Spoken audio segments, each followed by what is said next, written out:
fanompo ampivavahana eto amin'ny radio vaovao maso izay totosainy ny fiangonana protestanta vavolombelon'i Kristy mitarika ny fotoana Andriamatoa Lova Sedera Razakanyriana mitondra ny tenin'Andriamanitra ny mpitandrina felana Rahary Malala.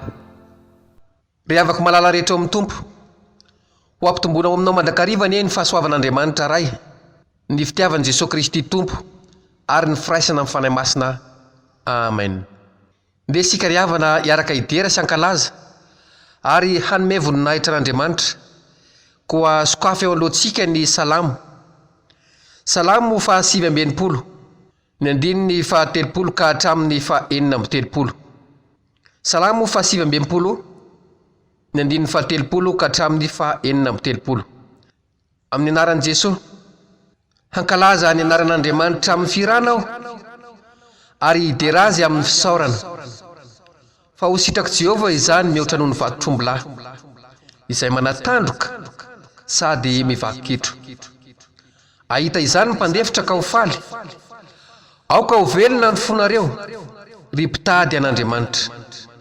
Fa miaino malahelo Jehovah, ary ny olony mifatotra tsy mba mavoiny. Aoka hidera azy ny lanitra sy ny tany, ny ranomasina sy izay rehetra mihetsika ao aminy.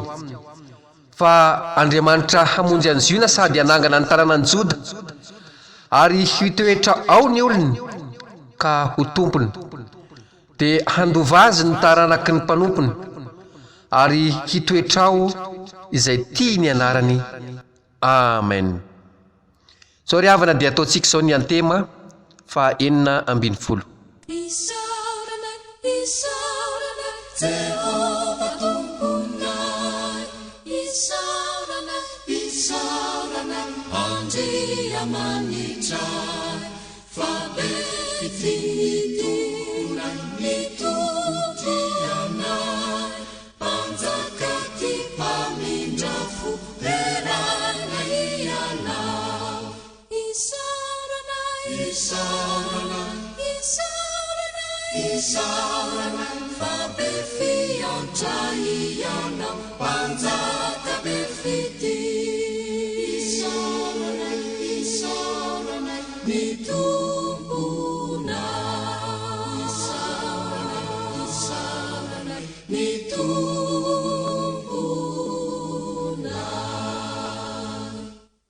Itany aty mandray fitahiana ny lanitra ry mamoaka ny soa, ka misy toko ny vokatra tsara Jehova, sy toa manambinanay.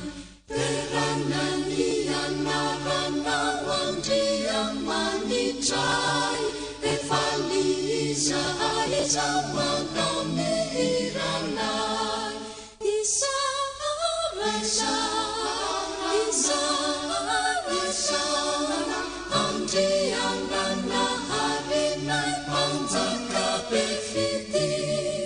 Terana ny anaranao Andriamanitray, efa liza izao manao ny hiranay. Isaorana, isaorana, Andrianana harenay, panjaka be fity. Isaorana, isaorana, Jehova tomponay. Isaorana, isaorana, Andriamanitray.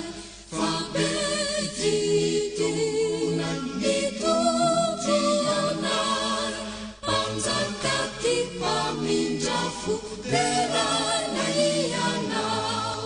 Isaorana, isaorana, isaorana, isaorana, fa be fiantra ianao, panjaka be fity. Isaorana, isaorana, ny tomponay. Isaorana, isaorana, ny tomponay.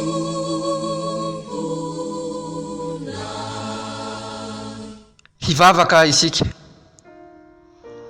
Ry Tompo Andriamanitra rainay izay ny an-danitra, ankehitriny zahay dia faly tokoa ny fonay satria mbola afaka miresaka aminao zahay ankehitriny. Mideranao zahay fa madera ny asanao, mankalaza ny anaranao zahay fa ianao no Andriamanitra malaza indrindra. Eny manome voninahitra anao zahay satria be voninahitra loatra ianao, ary ny fanjakanao sy ny fiandriananao dia tsy takatry ny saina faharitana. Misandratany amin'ny avindrindra Andriamanitra, fa masina ianao, masina, masina Jehovah tompony maro, heniky ny voninahitra ao ny tany rehetra. Eny misaotra anao zahay ankehitriny satria mbola afaka manatanteraka izao fanimpom-pivavahana izao eto amin'ny radio Vaovao Mahasoa. Misaotra Tompo fa ianao tokoa no miasa hatateraka ny sitraponao. Eny ankehitriny zahay dia misaotra ihany koa noho ny amin'ireo soa maro izay noraisinay avy taminao, na marobe izy ireny, ary misy ny tsaroana, misy ny tsy tsaroana, kanefa dia hisaoranay avokoa izany rehetra izany Tompo malala. Eto ary izay Tompo dia mangataka ny fanahinao masina hanatrika feno izay rehetra taona eto, ka na ny hira, na ny vavaka, na ny hafatry ny teninao Tompo, dia aoka ny fanahinao masina no hiasa ka ho tafapaka any am-pony tsirairay avy izay mihaino. Dia raisy ho voninahitry ny anaranao rery ihany Tompo malala izay rehetra taona eto, amin'ny anaran'i Jesosy Kristy Tompony anaovana izany vavaka izany. Amen. Zao sika ry havana dia tonga eo amin'ny fankalazana ny tenin'Andriamanitra. Koa melo izany dia andeha iraintsika izao ny 420 sy 900.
Vavaka sika ry havana, misaotra anao indrindra izahay Tompo, fa nomenao fotoana indray mbola afaka handinika ny teninao. Misaotra fa mbola tehiteny aminay ianao, ampafantatra anay indray ny sitraponao. Mankasitraka ihany koa fa nomenao anay ny fanahy masina, afaka anazava izany teny izany aminay, ampafantatra anay ny heviny. Isaorana anao ny nanomezanao anay sofina afaka andre izany teninao izany, ny nanomezanao anay fo afaka hirakitra izany teninao izany, ary ny angatanay aminao ihany koa Tompo dia tsy mba hatonga anay ho mpiaino-panadino, fa mba ny hatonga anay ho mpiaino-pankato an'izany teninao izany, ka ahazo ny voka-tsoa rehetra entiny ny teninao. Dia mitenena ara Jehovah fa miaino anao izay mpanomponao. Amen.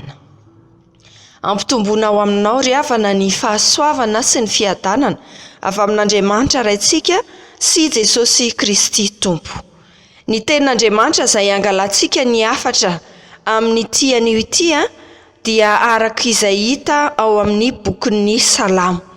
Salamo 7:20, ny andininy voalohany ka hatramin'ny andininy fahaenina. Salamo 7:20, ny andininy voalohany ka hatramin'ny andininy fahaenina. Mivaky toy izao amin'ny anaran'i Jesosy Kristy Tompo. Jehova no fahazavako sy famonjena, iza no atahorako? Jehova no fiarovana mafy ho an'ny aiko, iza no angovitako? Raha manantona inana ny nofoko ny ratsy fanahy, izay fahavaloko sy rafilahako, dia izy ihany no tafitohina ka lavo. Na dia misy antokony mitoby hiady amiko aza, tsy atahotra ny foko. Na dia misy ady miatramiko aza, dia atoky ihany aho. Zavatra iray lonina angatahako tamin'i Jehova, izany no tadiaviko, dia nitoetra ao an-tranon'i Jehova amin'ny andro rehetra iainako, mba ho faly mijery ny fahasoavan'i Jehova sy mandinika ny tempolony. Fa hanafina ao an-trano fialofany amin'ny andro fahoriana izy, ampihery amin'ny fierena ao andainy izy, anandratra ao eny ambony vatolampy izy, koa dia hisandratra ambony fahavaloko manodidina ny lohako, ka hanatitra fanatitra fiobiana ao andainy aho, hira sy ankalazan'i Jehova aho. Ray masino, manamasina anay amin'ny fahamarinana, ny teninao no fahamarinana.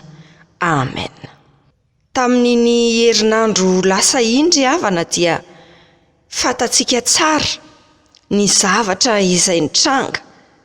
Vokatry ny fahabetsahan'ny rotsakoana dia niakatra ny rano tamin'ny toerana maro, ary trano maro ihany koa no niotsaka nateraka izany, ary tsy vitsy no namony ainy. Ary ankoatr'izay ihany koa anefa dia ny aretina ihany koa dia mbola eo, ary tena maro tokoa no voan'izany. Ary tsy vitan'izany ry havana fa mbola ady izay atrehantsika ihany koa ny fiakaran'ny vidim-piainana. Vokatr'izany rehetrarehetra izany ry havana dia izao, tonga ho azy ny tahotra sy ny fanahiana ho an'ny olona maro. Fa raha ho antsika kristianina kosa ry havana dia betsaka ihany koa anefa no mety tafalatsaka ao anatin'izany tahotra sy fanahiana izany, ary andeha ao anatin'ity toriteny ity dia hijery isika ny hoe ahoana no tsy hanana tahotra, ahoana no tsy hananantsika kristianina tahotra, na dia eo aza izany zavatra maro samihafa izany. Iaingontsika ry havana amin'ity salamo 7:20 ity, izay salamo nosoratan'i Davida moa izany. Izany salamo izany ihany koa ry havana dia nomena anarana hafa dia no hoe salamo ny Getsemane. Andeha amin'ny alalan'izany no amalitsika izany fanontaniana izany. Ahoana no tsy hananana tahotra? Ny voalohany ry havana dia izao: rehefa manana an'Andriamanitra ianao dia aza mba matahotra. Rehefa manana an'Andriamanitra dia aza matahotra. O Davida eo amin'ity salamo 7:20 ity, ny andininy voalohany ka hatramin'ny andininy 3. Vakitsika amin'ny anaran'ny Tompo avokoa ny teny rehetra. Jehova no fahazavako sy famonjena, iza no atahorako? Jehova no fiarovana mafy ho an'ny aiko, iza no angovitako? Raha manantona inana ny nofoko ny ratsy fanahy, izay fahavaloko sy rafilahako, dia izy ihany no tafitohina ka lavo. Na dia misy antokony mitoby hiady amiko aza, tsy atahotra ny foko. Na dia misy ady miatramiko aza, dia atoky ihany aho. Nambaran'i Davida eto ry havana fa tena miatrika ady izy. Ao anatin'izany ny ratsy fanahy izay manantona azy, hihinana ny nofony mihitsy, izany hoe tena masika, toy ireny bibidiana liona ireny ny fahavalony, tsy hitsitsitsitsy azy fa tena amono mihitsy. Ary ambarana eto fa tsy fahavalo iray fa fahavalo manao atokony mihitsy mitoby miray saina sy hevitra hiara-hamono azy. Eo ankilan'izany anefa dia izy irery izay ilay ambarany hoe raha manantona ahy. Izy tsy miteny hoe raha manantona anay fa hoy izy hoe raha manantona ahy hihinana ny nofoko ny ratsy fanahy. Na de misy antokony mitoby hiady amiko aza. Izy irery andry avana no manoloana izany fahavalo vinitra sy liandra maro zany. Kanefa dia izao tsy nanary-toko Davida nanoloana izany, ary tsy nanatahotra ihany koa izy na dia teo aza izany rehetrarehetra izany. Satria nahoana ry havana? Moa ve satria lehilahy tena matanjaka dia matanjaka Davida? Sa ve satria manana fitaovam-piadiana mahery vaika izy entina hifanatrika amin'ireto fahavalony ireto?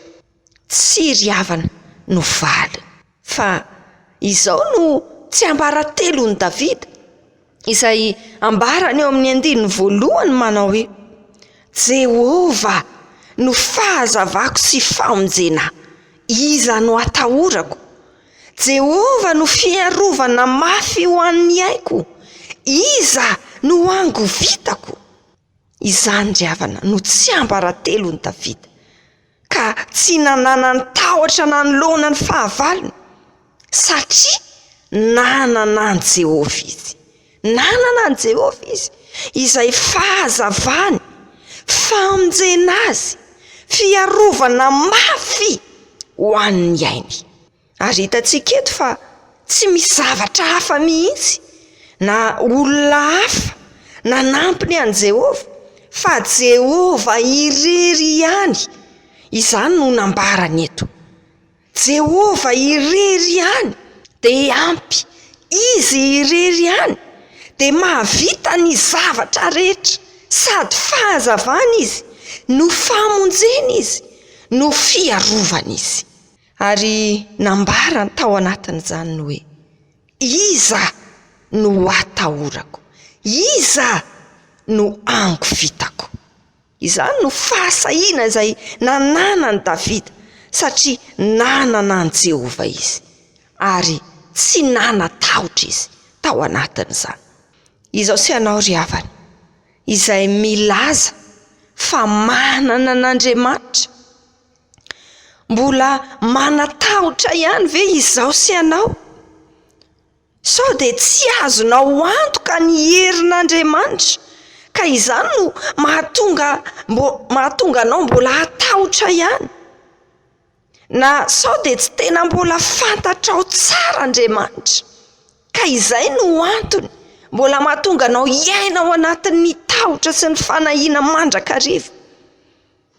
Raha ho an'i Davida ry havana dia hitantsika eto fa tena fantany tsara mihitsy Andriamanitra, fantany fa izy no fahazavany, nambarany mazava zany, fantany fa izy no famonjena azy, fantany fa izy no fiarovana mafy ho an'ny ainy, ary sananambary izy no hoe iza no atahorako, iza no ango vitako. Ary tsy izany ihany, fa any amin'ny Salamo 7:20 ihany koa dia izao no nambarany Davida no hoe Jehova no mpiandry ahy. Izany ihany koa no fahafantarany Davida an'Andriamanitra, mpiandry azy Andriamanitra. Ary vokatry ny fahafantarany Davida izany fa mpiandry azy Andriamanitra, dia sa izy nanambara ao amin'ny Salamo 7:20 ny 1:4 manao hoe eny na dia mandeha mamaky ny loha sahaliko ny fahafatesana zao dia tsy atahotra ny loza aho, fa ianao no amiko, ny tsoraka azonao sy ny tehinao, ireo no mahafatahotra. Rehefa fantatra Davida ry havana fa mpiandry azy Andriamanitra, dia tsy natahotra ihany koa izy.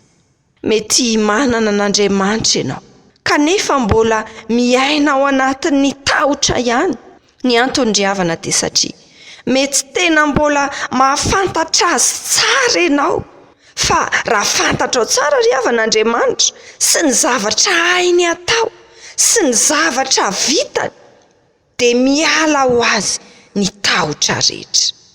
Noho izany ry havana dia izao, tena mila mitombo amin'ny fahalalana an'Andriamanitra ianao, tena mila mitombo amin'ny fahalalana an' Jesosy Kristy ianao, amin'ny fahafantarana ny soratra masina ianao, izay mampianatra sy mampafantatra anao hoe iza moa Andriamanitra, iza moa Jesosy Kristy. Ary ao anatin'izany dia tena mila izao sy anao mazoto mandrakariva mamaky ny tenin'Andriamanitra, mazoto mandrakariva mianatra sy mandalina izany, fa arakaraky ny ahalalanao an'Andriamanitra ry havana, ahafantaranao ny momba azy no anala ny tahotra ao anatinao ary hitombonao amin'ny finoana sy ny fahatokiana azy. Koa noho izany ry havana dia aoka tena hitombo amin'ny fahalalana an'Andriamanitra ianao, tena fantatrao tsara ve hoe iza Andriamanitra, fantatrao ve hoe inona no vitan'Andriamanitra, inona no hain'Andriamanitra tao, manahoana ny herin'Andriamanitra. Fa indraindray dia ampahany kely ihany no fantatsika, ka izany no mahatonga antsika hitoetra ao anatin'ny tahotra. Fa raha fantatsika ny momba an'Andriamanitra rehetra izay hainy atao rehetra dia izao, tahaka ny Davida ihany koa, tsy matahotra isika. Iza no atahorantsika, iza no ango vitantsika, koa erezo ara ry havana, aoka hitombo hatrany amin'ny fahalalana an'Andriamanitra izao sy anao, ary ao anatin'izany dia ho tsapanao ny hoe tena rehefa manana an'Andriamanitra tokoa ianao dia tsy matahotra, satria fantatrao fa voafehiny ny zavatra rehetra. Izay no voalohany ry havana, ny hoe mba hatonga sy anao tsy hanatahotra dia izao, aoka ho fantatrao fa rehefa manana an'Andriamanitra izao sy anao anie dia efa tsy tokony hatahotra, tsy tokony hatahotra. Izay ry havana ny voalohany ampahafantarina anao fa rehefa manana an'Andriamanitra dia izao, aza matahotra, aza matahotra. Ny faharoa ry havana dia izao, izay mifamaly ihany amin'izay tapany voalohany izay, dia ny hoe rehefa matahotra kosa ianao dia manakekeza an'Andriamanitra. Rehefa matahotra ianao dia manakekeza an'Andriamanitra. O Davida eo amin'ity Salamy 7:20 ity, ny 4 sy ny 5 manao hoe: zavatra iray lonina angatahako tamin'i Jehovah, izany no tadiaviko, dia nitoetra ao an-tranon'i Jehovah amin'ny andro rehetra iainako, mba ho faly mijery ny fahasoavan'i Jehovah sy mandinika ny tempolony. Fa nafina ao an-trano fialofany amin'ny andro fahoriana izy, ampihery ao amin'ny fierena ao an-dainy izy, anandratra ho eny ambony vatolampy izy. Amin'ny maha-olombelona ry havana dia misy fotoana mety ho tafalatsaka ihany ao anatin'ny tahotra. Raha mijery amin'ny 7 isika amin'ity Salamy 7:20 ity dia mahita fa noho ireo fahavalondreo dia nitaraina mafy Davida. Izao no ambarany eo no hoe: mihaino Jehovah fa mitaraina mafy aho ary mamindra-fo amiko ka valio aho.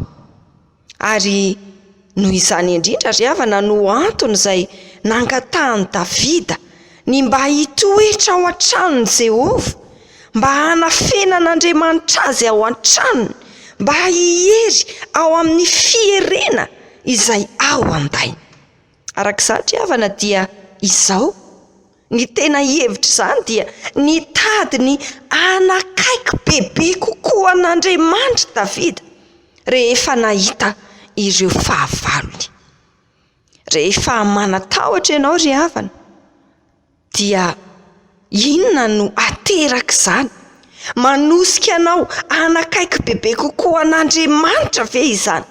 Manosika anao hitady an'Andriamanitra ve izany? Amin'izao vanim-potoana mahabe ny tahotra izao ry havana, no ny anton-javatra samihafa dia ny mba mampalahelo dia izao toa vao maika mampanalavitra ny olona amin'Andriamanitra izany. Manasy matahotra ny amin'izay hohanina sy izay hosotroana ohatra ny olona dia inona no ataony? Ny ataony dia vao maika izy manalavitra an'Andriamanitra, manalavitra ny fanompoana an'Andriamanitra, manalavitra ny tranon'Andriamanitra.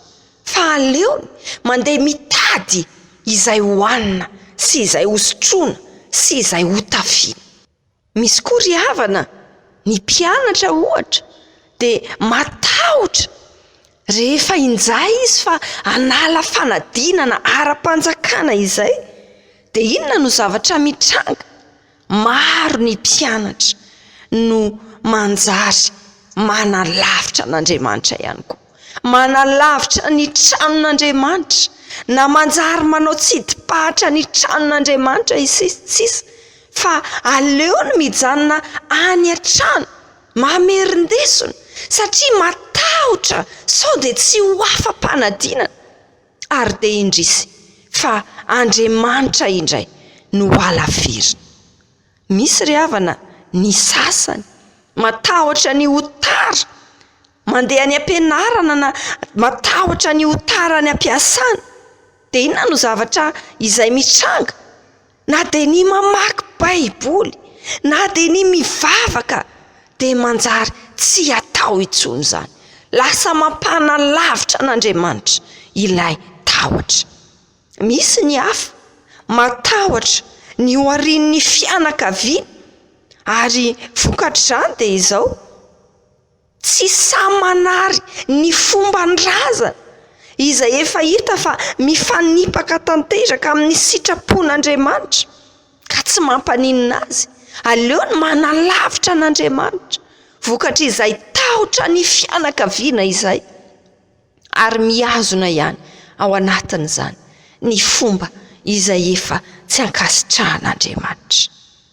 Matetika tokoa ry havana, noho ny tahotra dia lasa manalavitra an'Andriamanitra ny olona, kanefa dia izao tena fahatsoa-kevitra tanteraka izany fa ny tahotra indrindra aza no vao maika tokony anatonana sy anakekezana bebe kokoa hatrany an'Andriamanitra. Ny an'i Davida ry havana dia izao rehefa natahotra izy dia hoy izy noe, zavatra iray loha no nangatahiko tamin'i Jehova, izany no hotadiaviko, dia ny toetra ao an-tranon'i Jehova amin'ny andro rehetra iainako. Davida mihitsy aza ry havana no nangataka eto hitantsika, nangataka tamin'Andriamanitra izy hoe avelao mba hitoetra ao an-tranonao rehefa natahotra izy, ary nataony tonom-bavaka mihitsy izany. Fa zavatra mitranga ny ry havana dia izao hoe Andriamanitra indray no mangataka amiko sy aminao, eny mitalao mihitsy aza mba hanatonanao azy, mba hanatonako azy, mba hanakekezanao azy, mba ankanesanao eo aminy, ankanesanao ho ao an-tranony. Fa ny zavatra misy matetika dia izao, ianao indray no tsy mety, ianao indray no manda.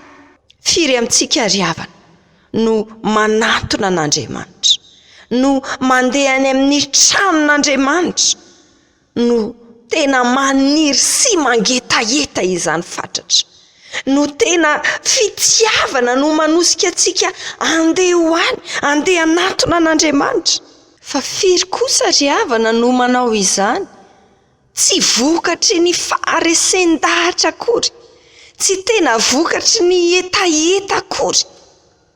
Sao dia isan'izany ianao, fa mety mandeha pahazarana fotsiny, angamba mety voatery ihany koa. Tsarovy ry havana fa ny fankanesanao any amin'ny tranon'Andriamanitra dia tena endrika anankiray maneho fa manantona an'Andriamanitra ihany koa ianao. Ary rehefa manantona azy ianao, miaraka amin'ny entana mavesatra ao rehetra, ny tahotra ao rehetra, ny fahotanao rehetra, dia soloa ny fitsaharana anie izany. Izany no ambaran'i Jesosy Kristy ao Mateo 6:20, ny 9:20 manao hoe: mankanesa aty amiko ianareo rehetra izay miasa fatratra sy mavesatra entana, fa izaho hanome anareo fitsahara. Ary izany mihitsy anie ry havana no nataon'Andriamanitra tamin'i Davida. Nandray atanana azy Andriamanitra rehefa naniry ny toetra ao an-tranon'i Jehovah izy. Izao no ambarany eo amin'ny Salamo 7:20 manao hoe: fanafina ao an-trano fialofana amin'ny andro fahoriana izy, ampihery amin'ny fierena ao andainy izy, anandratra ho eny ambony vatolampy izy. Eny, tena nahazo izay niriny tokoa ry havana Davida, dia ny fiarovana tamin'ny fahavalony izany. Fa ianao koa ry havana, rehefa injay ka misy tahotra ao anatinao, ny vahaolana tsara indrindra dia izao: manakekeza avy hatrany an'Andriamanitra, fa hosoloany fiadanana izany tahotra ao anatinao izany. Tsarovy ry havana, ny afatry ny tompo taminao tamin'ity androany ity. Ahoana no tsy hananana tahotra? Ny voalohany ry havana dia izao: rehefa manana an'Andriamanitra ianao dia aza matahotra, fa ampy Andriamanitra.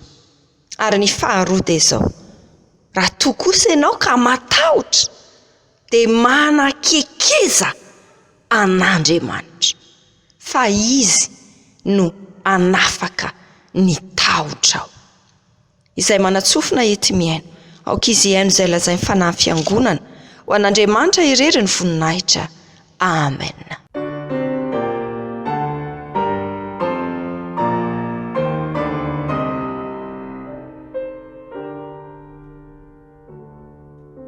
Ivavaka isika, misaotra Tompo no izany afatra nomenao izany, izany teninao izany, izay mampafantatra anay ny momba ny tahotra. Ahoana no tsy hanananay tahotra?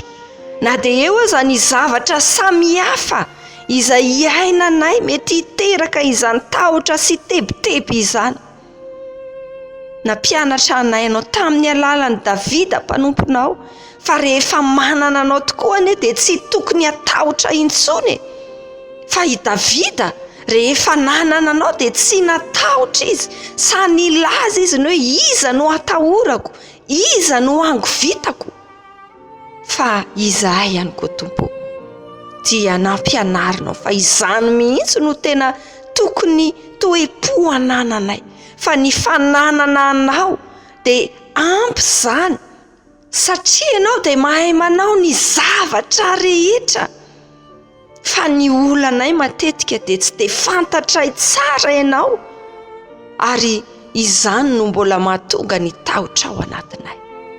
Mamelany elokay Tompo noho izany, mamindra-fo aminay, fa matetika manana anao ihany izay, fa tsy mitombo amin'ny fahalalana anao, hany ka mbola feno tahotra sy ahihany ny fiainanay. Nampianatra anay koa ianao, fa raha misy fotoana izay azo tahotra dia mila manakaiky anao izahay Andriamanitra, tahaka izay nataon'i Davida, nangataka ny toetra ao an-tranonao mandritra ny andro rehetra iainany. Eny, ao anatin'izany koa dia mahatsapy izay hoe tsy tanterakay izany sitraponao izany, fa ny tahotra indrindra aza no voamaika manosika anay analavitra anao matetika, ny tahotra indrindra aza no mahatonga anay anadino anao matetika, fa hitady vahaolana any an-kafa. Tompo, tsy misy marina tokoa izahay na dia iray aza, fa samy efa nanota teo anatrehana. Koa aoka amindra fo sy amela heloka ianao, fa mpamindra fo ianao, ary tsy mba mitahiry fahatezerana ianao. Koa miandrandrana izahay mpamonjy io. Taonay amin'ny anaran'i Jesosy Tomponay izany vavaka izany. Amen.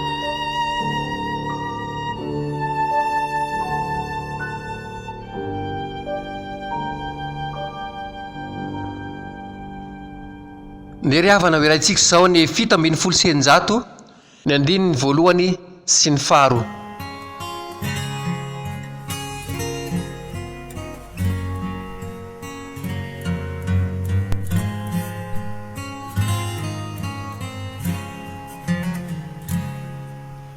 Aza manadino ahy ry mpiaino vavaka, aza mba manary ahy analavitrana, mitodiary mpanjaka ka jereo ny olona, aza manadino ahy ry mpiaino vavaka, ianao no fiereko vatolampieriko, nakamboty azaharo falimananana, afatahotra ny foko raha miandradrana, aza manadino ahy ry mpiaino vavaka.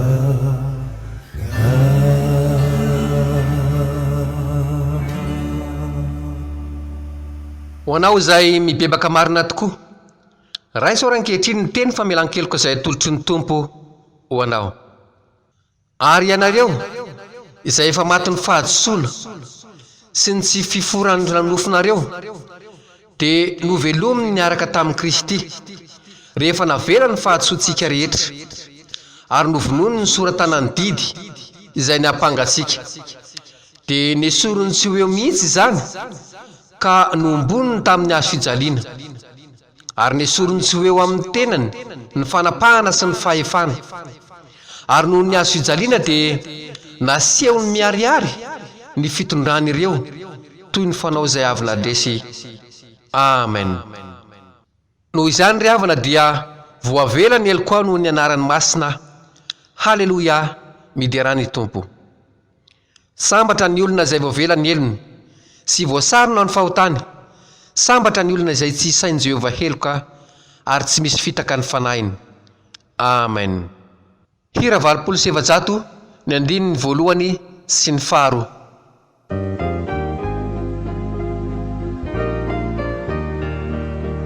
Mamini foko ry Jesosy, ny famonjena zay vitana, ny hadisoko navelana, tena fakao mandafizay, Jesosy malalo pamonjeso, in duniaku rasuana, menukanuku manao izay sitragao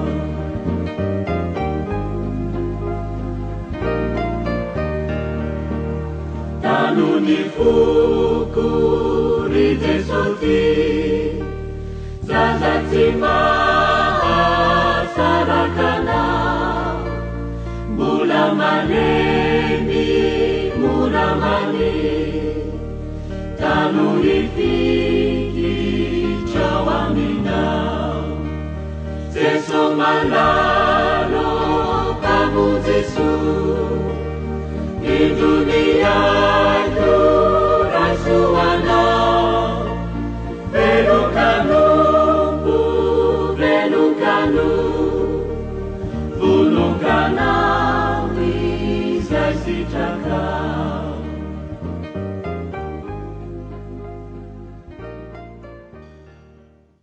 mialohan'ny vavaka malalaka dia hanao anjara irairay zao ny hika fiobiana androndra fitiavana.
Sasan alupafa kesana simba ataura nanatela luvana naya namayeri sipandresi namikyu tetsi bahawaku isailusa netiantu fali surakasu silitei natuku numa nafakani tausu asambaranano alisisa yainaku tau jasilusa keuafakatuku Perakuma arica Santa Cinifiaina Danica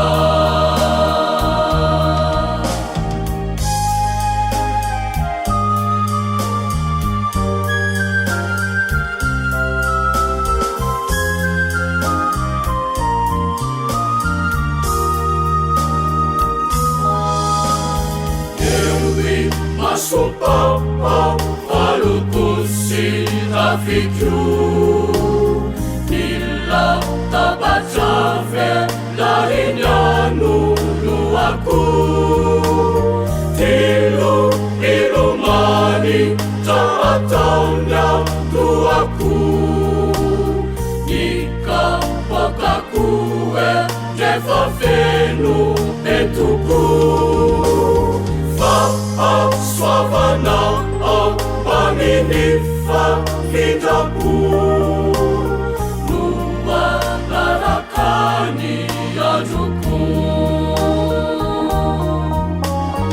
asambaranano alesisa iainako taotra silosa teo afaka toko ao antranondraiky toerako maharitra santatry ny fiainananitra asambaranano alesisa iainako taotra silosa teo afaka toko ao antranondraiky toerako maharitra santatry ny fiainananitra santatry ny fiainananitra santatry ny fiainananitra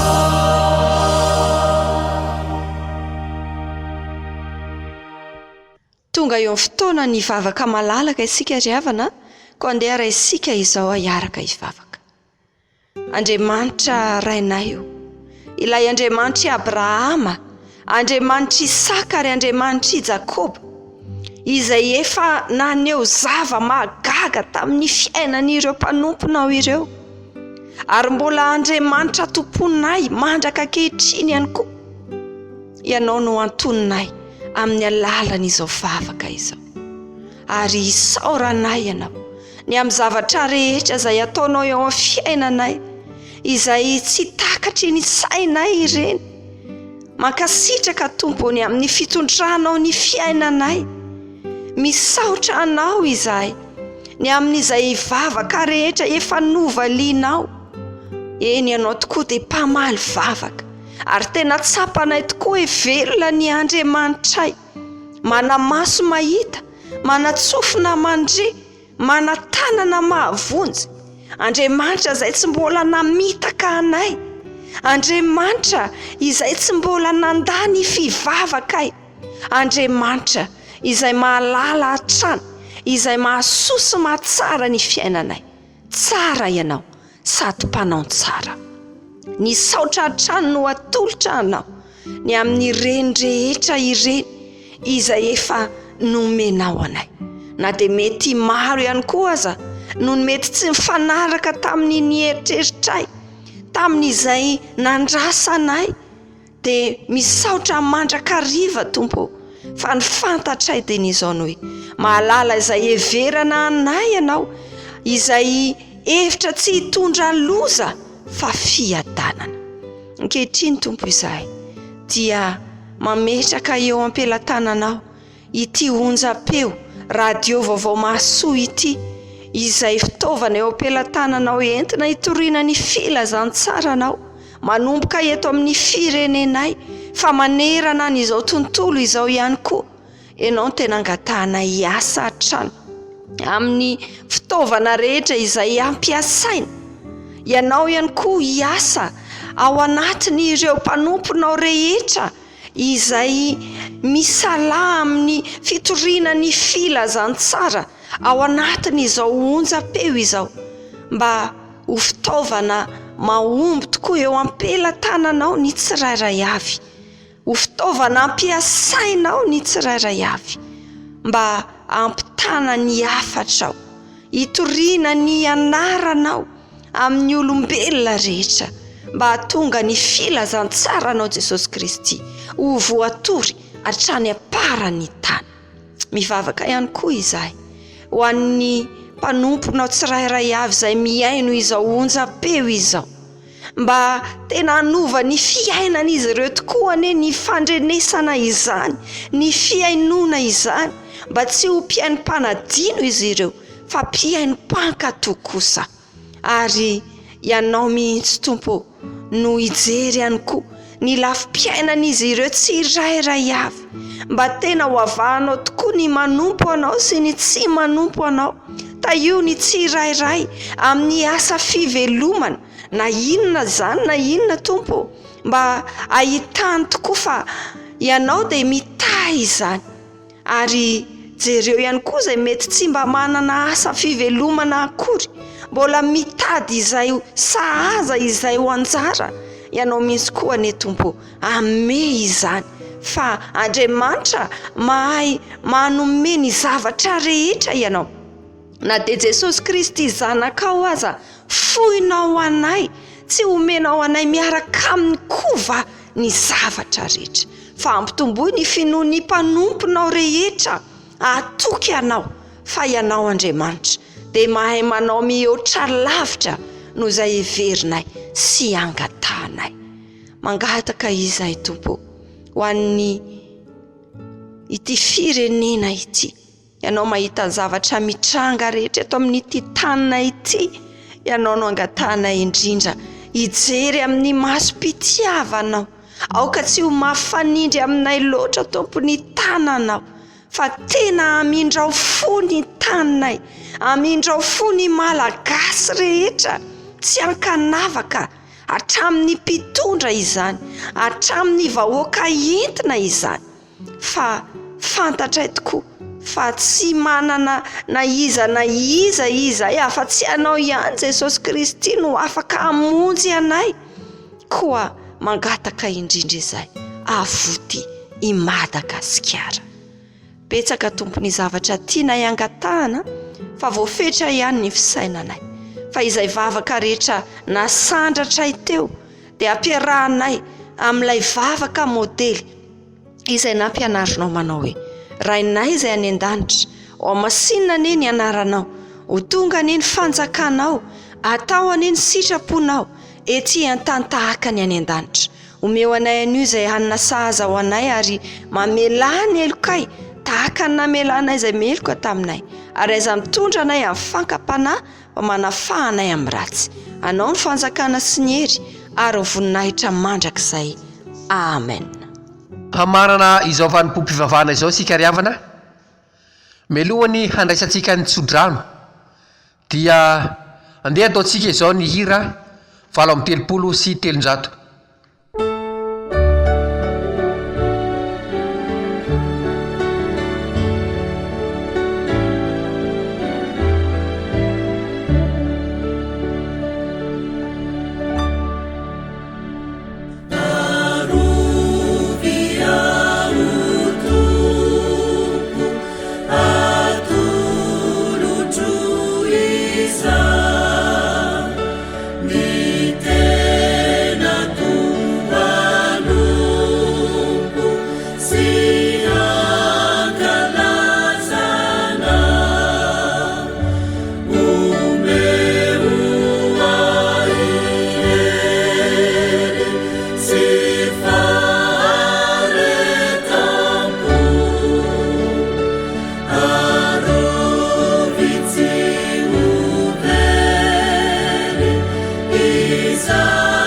Raisoa amin'ny finoana ry havana ny tsodrano izay tononona ho anao amin'ny anaran'i Jesosy Kristy Tompo. Hitahy anao ane Jehova ka hiaro anao, ampamirapiratra ny tavany aminao ane Jehova ka hamindra fo aminao, anandratra ny tavany aminao ane Jehova ka hanome anao ny fiadanana. Amen.